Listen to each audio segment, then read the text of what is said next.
Hello everyone, I hope you are all fine. Today we are going to solve a few examples about Truss analysis, and we will follow all the procedures and discussions that we had in the presentation files. In these examples that I prepared for a few classes that we have for becoming more familiar with Truss analysis and the procedure for finding the forces and the reactions in truss structures. Before this, if you have any question or if there is something that we need to discuss more, don't hesitate to send me an email and we can definitely discuss that through the email or through WebEx meetings. So let's begin the examples, and I have to also say that in the presentation files, we discussed two major methods in truss analysis. One of them was the method of joints, and the other one was the method of sections. Today we are going to use both of the methods in solving these examples. I have prepared 5 examples. I'm going to solve 3 of them based on the method of joints and 2 of them based on the method of sections. The way that you have to use these methods in the exam is pretty similar, and I have to say, whenever the question is asking about all the forces in the members, or basically asking about all the forces that you have in the members in the truss, that means that you have to use the method of joints.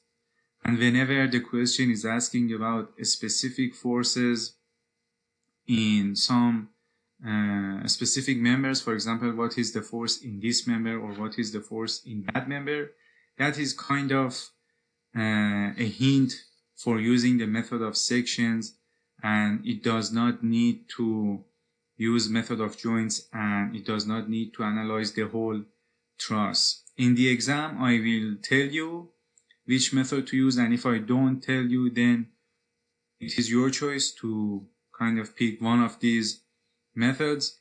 But in general, if the question is not specifying the method to use for solving the problem, whenever it is asking about the general truss analysis or all the forces in the members, you have to use the method of joints. And if it is asking about specific members and asking about the force in those specific members, it is better to use the method of sections. So let's take a look at the first example and see what we should do for solving this truss that is shown over here. So as you can see, the truss is given to us, and then it is asking about the force in each member for the truss that we have over here. So when it is asking about the force in each member, it means that we have to analyze the whole truss, and it kind of refers to the method of joints. So the first step is the same as all the other examples that we have solved so far, and that is drawing the free body diagram of the structure. This is the structure. We can see the loads, and now we have to look at the supports and see what are the reactions that we have in this structure. Over here, I have shown you the reactions. So as you can see, I have a hinge support at the left and a roller support at the right. We know that for the roller support, it is always one reaction. And for a hinge support, we have 2 reactions, one vertical and one horizontal. So we know the free body diagram, we know the reactions, and now we can write the equation for finding the condition of the truss to see whether it is determinate or indeterminate. And for that, we know that this is the equation that we have used before in our examples in the presentation files, and we have to just put the values in this equation and check the final value.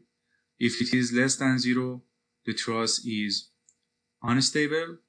If it is 0, the truss is stable and determinate, and if it is greater than 0, the truss is stable, and indeterminate, meaning that we cannot use just the equations of equilibrium to determine all the forces in the members that we have in the truss. So let's see how we can use this equation and checking the condition of the truss. M is the number of members that we have in the truss. So we have 1, 2, 3, 4, 5, 6, 7, 8, 9, 10, 11, 12, and 13. So M is equal to 13. R is the number of reactions. I have 2 reactions at point A, 1 reaction at point E. And let me just fix this. This should be E.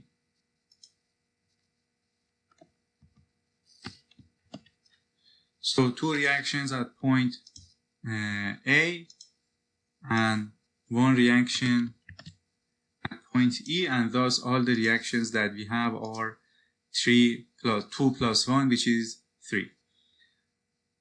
We have determined the M, and J is just the number of joints that we have in the truss. We have 1, 2, 3, 4, 5, 6, 7, and 8.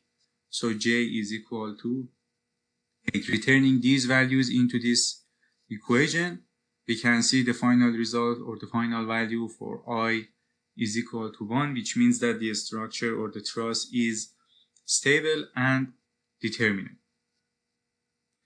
So it is determinate. It means that the equations of equilibrium are enough to analyze the truss and determine the forces that we have in members of the truss.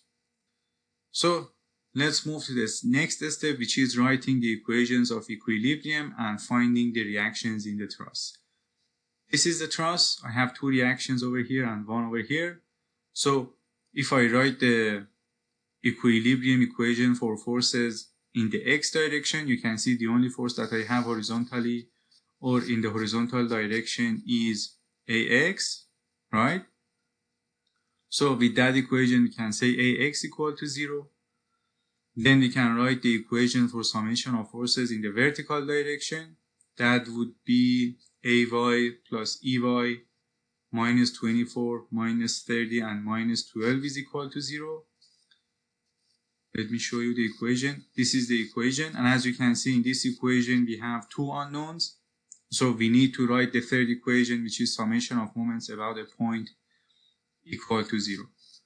Over here we can look at the truss, and I'm going to say, or I'm going to write the summation of moments about point A equal to 0. And if I do that, you can see we have 1 reaction at point E and these loads in points B, C, and D. These are the forces that I have to include in the equation that we can write for summation of moments about point A.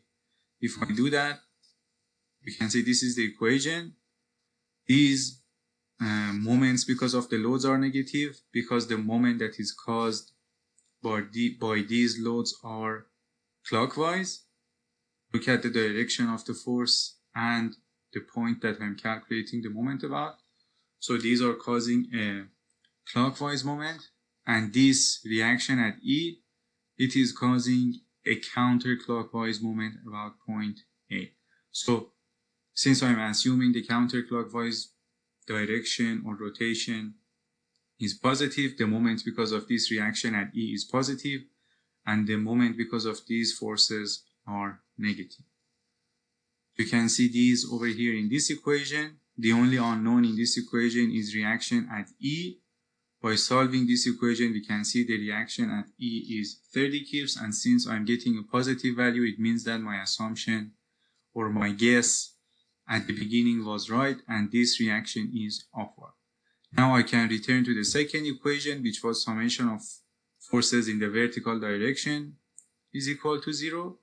Put the value of EY, and the only unknown will be reaction at A or AY. If I do that, you can see that is done over here. I return the value of EY into equation 2, this equation. And when we do that, the only unknown is reaction at Y, at A or AY. Calculating these values and solving this equation for AY, we can see the reaction at A is 36 cubes, right? Now that we know the reactions, we can move to the next step, which is assuming the force distribution in the members and also finding the zero force members. As you may remember in the presentation file that we had, let me quickly go back and show you. In this example that we had in the presentation file, we talked about this truss, and we also talked about how we should assume the forces and then put the reactions or these arrows in the truss. If we assume some force in the truss member, I have to put the reaction of that force at the location of the joints. In the next slide, this one, I showed you how we can understand the concept behind these arrows. We assume some force on the member. For example, this member is in tension. As you can see, we are stretching the member, and we put the reaction of these forces at the location of the joints. So the member is being stretched, and the reactions on the joints are toward the member, like this. The same idea is happening over here. At first, I assume each of these members are either in tension or compression. It doesn't matter, it's just a guess. You can assume or guess something different than this, but at the end, the result should be the same. The only difference would be the positive or negative sign in the results, and based on this guess that we have over here, we should know what is the meaning of those signs. So these blue arrows are showing the members in compression, and these green arrows are showing the members that I assumed are in tension. And again, these arrows are showing the reactions of the member on the joints. So we could assume the forces in the members. The other thing is the determination of zero force members. As you would remember, and I can go back and show you the slide that we talked about this. It was these slides 38, 39, and 40. We talked about zero force members, and we said whenever we have situations like these, where we have only two members meeting each other at a corner without any other thing, or whether we have two members exactly in the same direction and just one member kind of being connected to them in another direction. These combinations means that we are going to have a zero force member in the truss. Over here, this member is the zero force member, and over here, both of the members are zero force members, because we cannot satisfy the equations of equilibrium in both horizontal and vertical directions. So based on those concepts, we can see that that situation is happening over here at point G. As you can see, I have two members exactly after each other, and one member being connected to that joint without any other thing in the other direction, which means that if I assume some load on this member CG, then there is nothing on the other side to balance this load. Now, let's take a look at joint B. As you can see, the situation is very similar to joint G, but since I have this vertical load, this load can cause the balance in member BF, right? Because if we assume some force exists in member BF, this load can balance that force. But over here, if we assume some load in member GC, as you can see with this green arrow, there is nothing on the other side to balance this force, and we cannot satisfy the equation of equilibrium. So this member should be a zero force member, and that way we can obtain the equilibrium in this joint or joint G over here.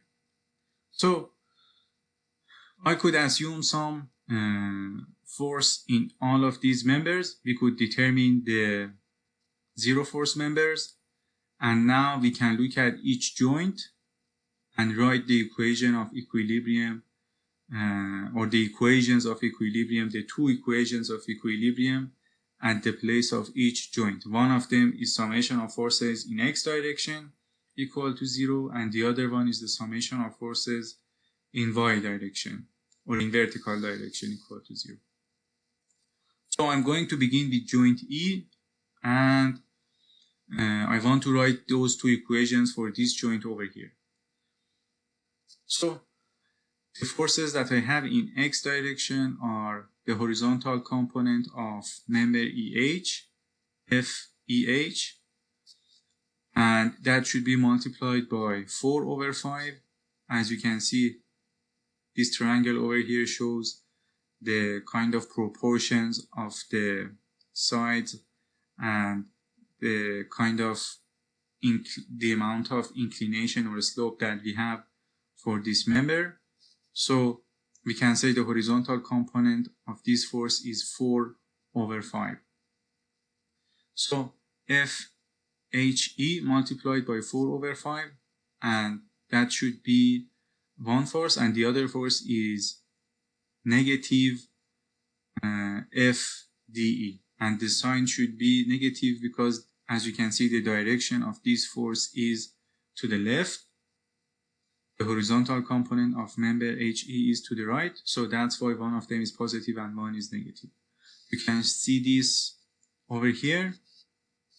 So this is the summation of forces in x direction equal to 0 for joint E.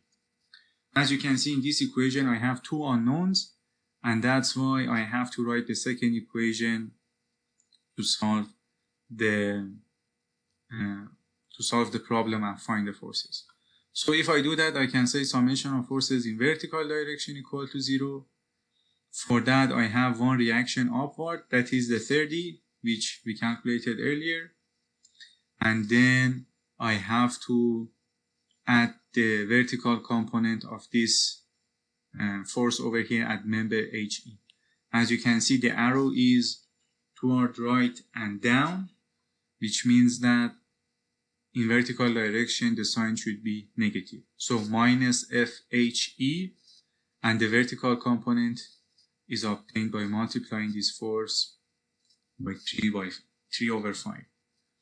If I do that, as you can see, the only unknown is in this equation is FHE, and solving that, FHE is equal to 50 kips. I found a positive value for this force or FHE, which means that my guess or my assumption at first was right, and the member is in compression. We assumed the member in compression, that's why we had these arrows toward the joints, and we got a positive value, which means that our assumption or our guess was right, and the member is in compression. Now I can return this value into equation 1, which was the summation of forces in the horizontal direction, and if I do that, I can find the force in member ED. As you can see, I found it as 40 kips. The value is positive, which means that our assumption was right, and the member is in tension, right? So by looking at joint E, we could find these two forces, and we could basically find the forces in two members of the truss. Now we have to move to the other joints and follow the same procedure, writing the equations of equilibrium and then solving for the forces in the members. One question that you might have at this step is that how should I understand which joint is the first joint to begin the procedure with? Or what if I start with joint D instead of joint E? That is based on the experience, because if I start with joint D, then as you can see, I have three unknowns. One member DE, one member DC, and one member DH. And I have two equations of equilibrium, right? Three unknowns, two equations of equilibrium, so I will not be able to find all of these unknowns. So you have to look at a joint that has only two unknowns, and then based on the equations of equilibrium, you can find the two unknowns, because you have two equations, two unknowns, you can simply find the values. That's why I start at joint E. And based on my experience, usually starting from the point where either the load is applied or the reaction is applied works, and you can simply move from that joint to other joints and solve the whole truss. But even if you cannot find this, that's fine. You can simply start from one joint and you will see that you are not able to find all the forces based on the equations of equilibrium in that joint. At that time, just move to another joint and you will find a joint that you can find the forces in the members with just writing the equations of equilibrium for that joint. This always works as long as the truss is stable and determinate. That's why at the very beginning of the problem, I always write these equations and find the situation of the truss, whether it is determinate or indeterminate. If it is determinate, it means that you have to be able to use the method of joints or method of sections and find the forces in the members of the truss. We could find the force in the members DE and HE by looking at joint E, and now I'm going to move to joint D and find the forces that we have in these members over here. I have the equations over here and we are looking at joint D. As you can see, I have one unknown force in the vertical direction, which is the force in member HD, and one unknown force because of member CD. So writing the equation for equilibrium in the x direction, we can say FDE, and that should be positive because the force is rightward, and then minus FCD, and that should be negative because the force is to the left, equal to 0. As you can see, this is the equation. FED, we could already found it as 40 kips, so I'm returning that over here. 40 minus FCD equal to 0, and that's why FCD is equal to 40 kips. The sign for the member, or the sign for the value, is positive, which means that our guess was right, and the member is the same as what we guessed over here. We guessed this member is in tension, and that's why I put the T over here, which means that the member is in tension. So the other equation is summation of forces in vertical direction equal to 0. I have minus 12 kips because of this load, and that should be one force. The other force is positive FDH, and that should be positive because the force is upward and we assume upward is positive. So that is this equation over here, and we can simply find FDH as 12 kips. It is positive, which means that our guess is right and the member is in tension, right? Now we can move to another joint, and that joint can be either joint C or joint H. I'm going to look at joint H. So at this joint, we have two forces that we could already find. That is FHE and FHD. These forces we could find based on our earlier kind of solutions, or based on the equations that we had for joint D and E. And the ones that we don't know are the forces for member CH and GH. So if I want to write the equations of equilibrium for H, I can simply say HG, that should be positive because it is to the right. Then horizontal component of member CH, that should be FCH multiplied by 4 over 5. And then minus FHE multiplied by 4 over 5, the horizontal component of member HE. As you can see, this one should be negative because the horizontal component of this force is to the left direction. So if I look at joint H, as you can see, these are the forces that we have over here. FCH and FHG are positive. FCH and GH are positive because the horizontal component of CH is to the right. FGH, this arrow over here, is to the right. and FEH we found it as 50 kip, so I have minus 50, and since I'm looking for the horizontal component, I have to multiply it by 4/5, and that is based on this piece of information that we have over here. If I do that, you can see this is the equation. I have two unknowns, which means that I cannot just use this single equation to find these values, and I have to write the second equation, which is summation of forces in vertical direction is equal to 0. Let's take a look at the joint. So this is the joint, and the forces that I have in vertical direction are the vertical component of CH, the vertical component of HE, and FDH is just already vertical, and I have to just consider a negative sign for this because it is downward. If you look at the equation, that is the equation, I have minus 12 kips as the force for the vertical member, and then these are the vertical component of the forces that we have for member CH and member HE, which was 50 kips. As you can see, these are calculated and written over here, and by having this equation, the only unknown is FCH. We can find FCH as minus 30 kips. So this one is negative, which means that our guess was wrong. What was our guess? We assumed CH to be in compression, but I'm getting a negative value, which means that the member is in tension. I'm not going to change these arrows over here. Let's keep these as we assumed. But the thing that we are going to include in our calculations is the sign of this member. So this minus 30 kips means that CH is in tension, and I'm going to always use this minus 30 wherever I'm going to use the force for CH.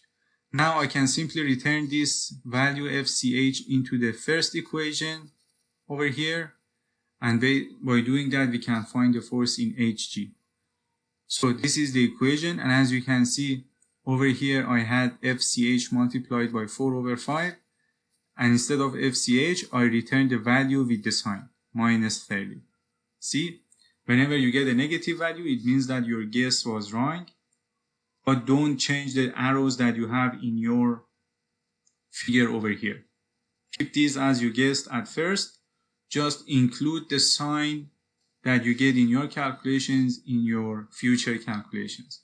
If I do that, I found FHG HG as 64 kips, and this is positive, which means that the guess that we had about HG was right. We assumed the member is in compression. Right, the member is in compression, that's why the reactions are toward the joints, and we got a positive value, which means that our guess was right and the member is in compression. Make sure you always include these alphabets or mention the type of force that you have in the member, because whether it is positive or negative, it depends on your guess and your assumption. But if you clearly specify whether the member is in compression or tension, other people can understand. And of course, me or the TA can see if you got the value or you got the concept correctly or not, and we can give you the whole points in the homework or exam. So that was joint H, and now we can move to another joint, and that can be joint either G or C. Joint G is very simple because we have nothing in the vertical direction. All we have is two forces in horizontal direction. One of them is known, so the other one is just the reaction of this force over here. That's what I have over here at joint G. As you can see, summation of forces in X equal to 0, and we can simply find the force in member GF. And you can also write the summation of forces in vertical direction. As you can see, the only thing that we have over here is member GC, and that's why at the beginning we could simply say this is a zero force member. But to just show you why we can say that, I have written this equation over here, vertical forces at joint G, and you can see since there is only one force, it should be equal to 0. Now we can move to joint C, right? Joint C is over here. It has 1, 2, 3, 4, 5 members connected to it and one load. But the thing is that 3 of these members are already known. I know the forcing member CD. I know the forcing member CH. This one is zero force member. And these two member FC and BC are the unknown forces. If I write the equations of equilibrium, I can simply find these values. The thing that I want to make sure you put correctly in your calculations is the situation for this member or CH. So let's say I want to write the equation of equilibrium for forces in the horizontal direction. I have to say FCB, and that should be negative because it is to the left. Then I have to say FC, and that should be positive, multiplied by 4/5 because I'm looking for the horizontal component. Then I have to say minus FCH multiplied by 4/5, and then plus FCD. Let's go back and look at the equations. Joint C, X direction, and this is the one that is kind of important.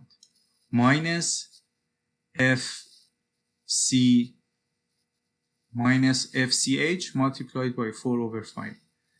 This is referring to this situation over here. As you can see, the horizontal component of CH is to the left based on this guess that we had at the beginning, and that's why I have the negative, the first negative over here. The second negative is because of the negative value that we found in our calculation. You see this? We found FCH as minus 30. And that's why whenever you have FCH in your equations, you have to put this with the sign that it has over here, minus 30. So that's the equation for horizontal forces at joint C. As you can see, we have two unknowns. So I have to also write the vertical forces, or write the equation of equilibrium for vertical forces. And if I do that, you can simply see at joint C, we have the force, or the vertical component of the force from member FC. We have the vertical component of the force in member CH, and also the loading, right? So if I do that, I can say minus 30 minus FC multiplied by 3/5, and minus FCH multiplied by 3/5. And these are all minus or negative because, as you can see, the direction of arrows are downward. So the vertical component is downward. If I look at joint C, summation of forces in vertical direction, you can see this equation over here. The first value, minus 30, is this load. Then I have and then minus 30 multiplied by 3/5. This is the force in the vertical component of FCH. The first minus is because it is downward. The vertical component is downward based on this configuration. And the second minus is happening because the member itself, or the value itself that we found in our calculation, is negative. That's why we have it like this. And then FCF is the unknown in this equation, and I have to consider a negative value because the vertical component is downward, right? So if I write this in this equation over here, you can simply see the only unknown over here is FCF. And by just solving this equation, we can find this value as minus 20 kip. It means that the magnitude of the force is 20 kips, and the minus means that our guess was wrong, and the member is in tension. We assume the member FC is in compression based on this guess over here, and now I'm getting a negative value, which means that the member is tension. I'm not going to change the direction of these arrows. The only thing that we are going to do is to consider the negative value in our future calculations whenever we are referring to FC. similar to what happened for FCH, right? I have it over here, and so far we could find the forces in almost half of the members in the truss, and now you can simply just look at joint B and joint A to find the other forces in the truss, and that's what I have. That's what I have over here, B and A. This is very similar. It is not difficult. Just follow the same procedure, and you can see how the method of joints works and how we can find the forces in all the members. At the end, I have one extra step, which is just checking if the values are right or not. And for that, you can look at one joint, which is joint F in this situation. The very last joint is always the joint for checking the forces, because by reaching the last joint, you have already found all the forces in all the members, because each of these members that are connected to this joint are already connected to other joints that we solved before. And that's why by just writing the equations of equilibrium for this joint, we can check the validity of our calculations and see if the values that we calculated already are correct or not. That's what I have over here at joint F. But this was the procedure for using the method of joints for one truss, and please follow this procedure again at home and see if you can find the same forces as I have in these calculations. Just the thing that I want to make sure you understand correctly is that it doesn't matter what you guess at the beginning. Some people just guess or assume that all the forces are in tension, and that way whenever they get a negative value, that means that that member is in compression. This way they kind of try to make the situation easier and make a uniform meaning for the negative or positive values in their calculations. That's one way, but again, it doesn't matter how you make the prediction or you guess the forces in the members. Just make sure you put the right correction for the arrows based on your guess, and then include the correct sign of the value for that member force in your future calculations. So we could use the method of joints for one example and solve the equations of equilibrium at each joint in the truss, and then find the forces that we have in all the members in the truss. Now I'm going to use this method or method of joints for finding the forces in the members in this truss and see how it works for this situation over here. You can see this is the configuration of the truss. The loading is given to us, and it is asking about the forces in each member of the truss over here. Again, since it is asking about the forces in each member, or basically asking about all the forces that we have in the members of the truss, we can understand that this is referring to the method of joints, because in method of joints we are looking at all the joints in the truss and we are solving everything, so it is referring to that method. But this is the question, and now we have to begin the analysis very similar to what we had in the previous example. At first, we have to draw the free body diagram. After that, we can count the number of reactions and use that in the equation that we had for understanding the condition of the truss and see if it is determinate or indeterminate. And then after that, we can move forward and guess the forces in the members.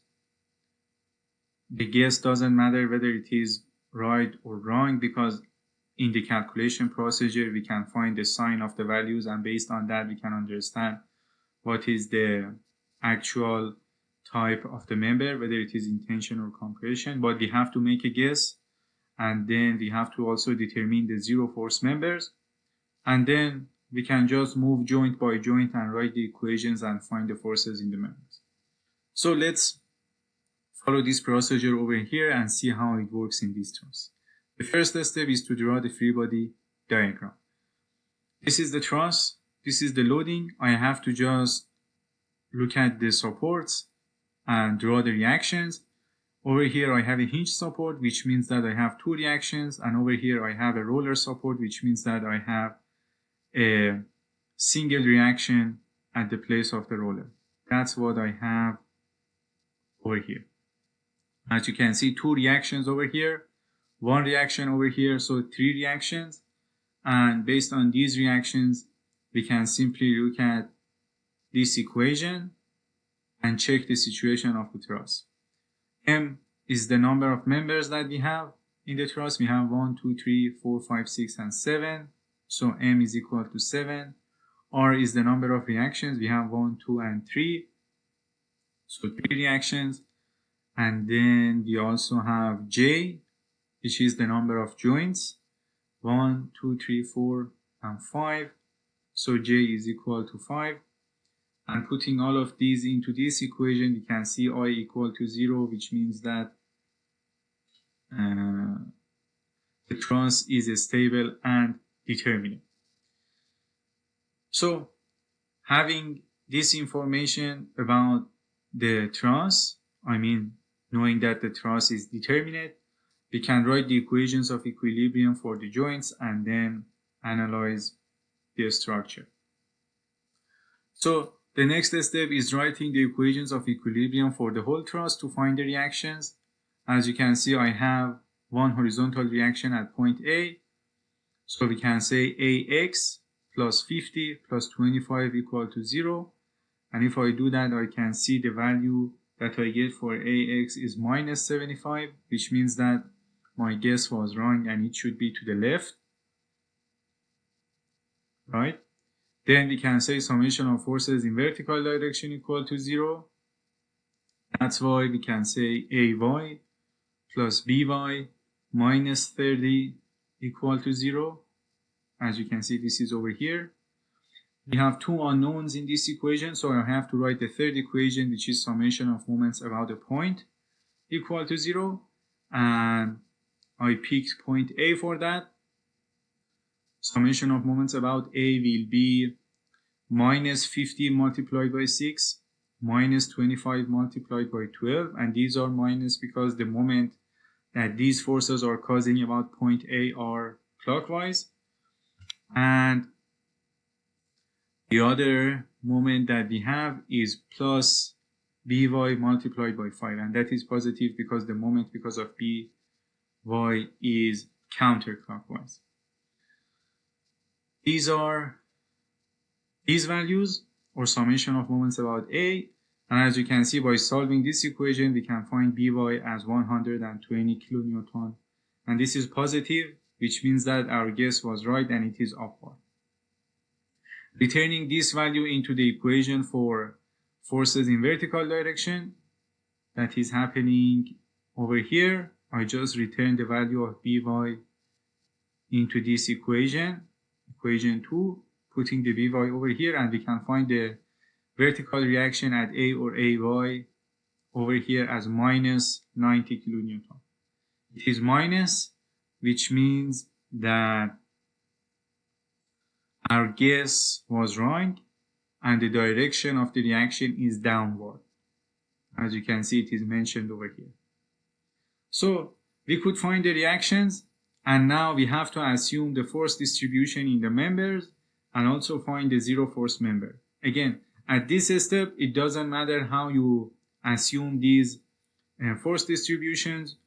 It's just making a guess, but you have to make sure you put the right correction for the arrows. Whenever you are assuming a member is in compression, you have to put the arrows toward the joints. And whenever you are assuming a member is in tension, you have to put the arrows toward the member. And again, this is based on the discussion that we had over here in these two slides, slides number 31 and slide number 32. If you look at these slides, you can completely understand whenever a member is in tension, this is the situation of the member is being stretched, and the reactions on the joints are like this. And that's what's happening over here and in all of our examples. These arrows are showing the reactions of the member on the joints. So after considering this, we can move forward and look at each joint and write the equations of equilibrium for each joint. I'm going to begin with joint B. As you can see, this joint is over here. I have only two unknowns over here. So by writing the equations of equilibrium, I should be able to solve the equations and find the unknown values over here. So summation of forces in vertical direction equal to 0. I have the vertical component of BD. That should be minus FBD multiplied by 12 over 13.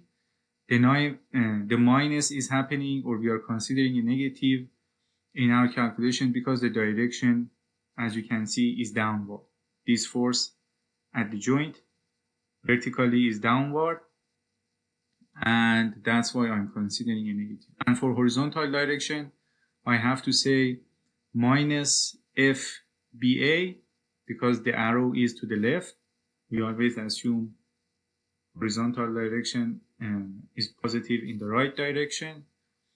And I have to say plus FBD multiplied by 5 over 13. And that is because the horizontal component of this arrow over here is to the right.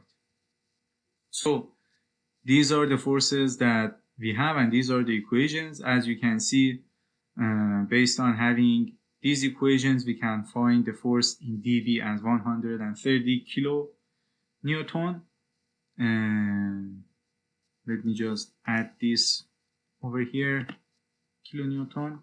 And it is positive, which means that my assumption about dB is right and the member is in compression. And now I can return this value into the first equation and find the force in AB. If I do that, you can see force in AB is equal to 50 kilonewton. It is positive, which means that our guess was right and the member is in tension. Right? So we can move to another joint. I'm going to move to joint A. Over here I have two unknowns, FCA and FDA. And I also have the two reactions happening over here. So the same procedure, just writing the two equations in horizontal and vertical direction. Horizontally we can say AX. This is happening based on this free body diagram. It is happening to the right.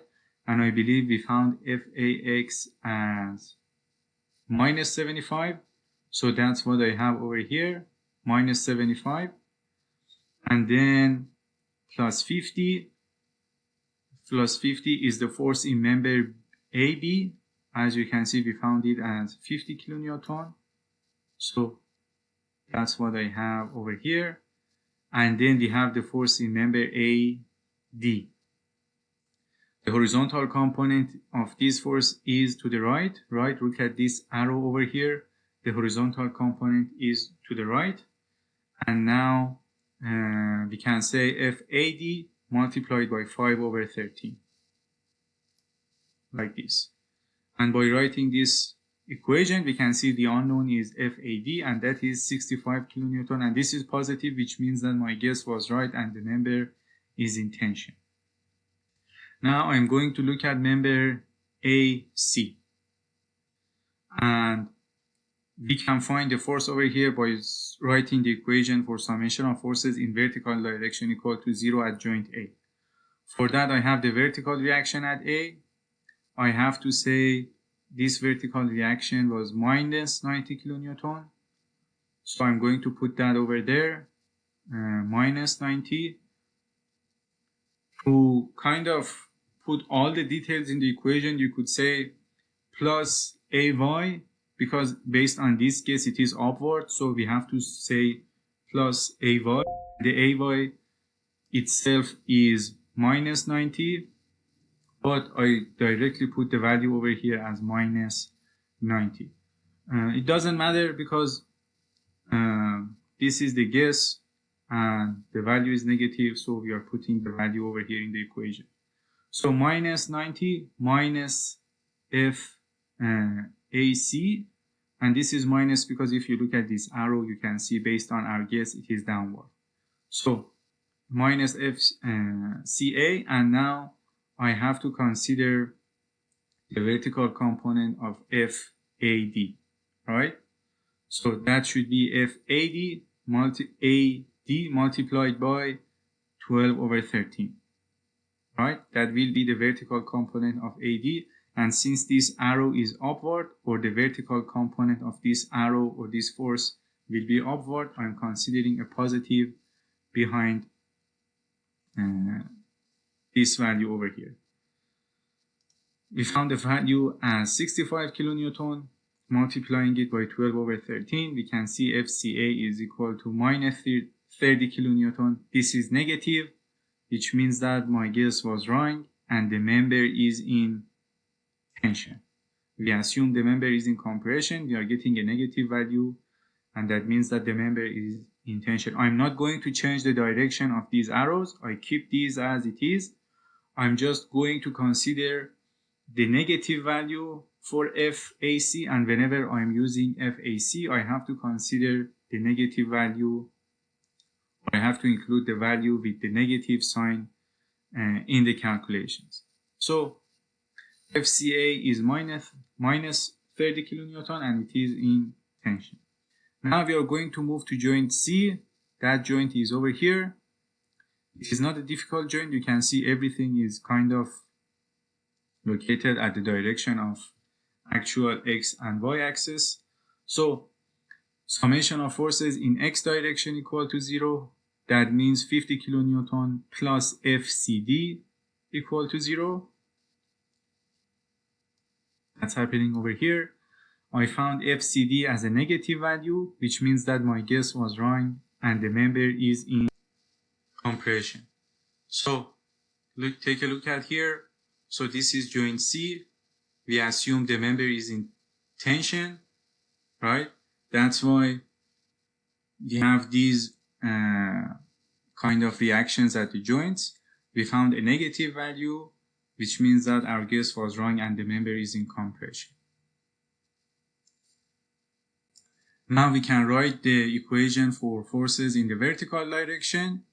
For doing that, I have to say FCA, that should be positive because this arrow is upward, minus FCE, that should be negative because this arrow is downward, and that's what I have over here. This is minus 30, and that is because of the force that we have in member CA. I said FCA should be positive in the calculation because it is upward. That's about this arrow, but the value that we get for CA, that we got for CA is minus 30. So I have to include this minus 30 in the calculation. Again, to be more accurate, we can say positive, or we can say write it like this. Positive, and then put a parenthesis over here and over here like this. But as you can see, the result does not change. I didn't write it like this because that's the same as having minus 30. But this is the summation of forces in vertical direction, and we can find FCE as minus 30 kilonewton, which means that, again, the guess that we had over here is wrong, and the member is in tension. We assumed it is in compression, but based on the sign that we got, it is negative, which means that the member is in tension. Again, we never change the arrows in our kind of free body diagram and in our initial guess. Keep it as it is.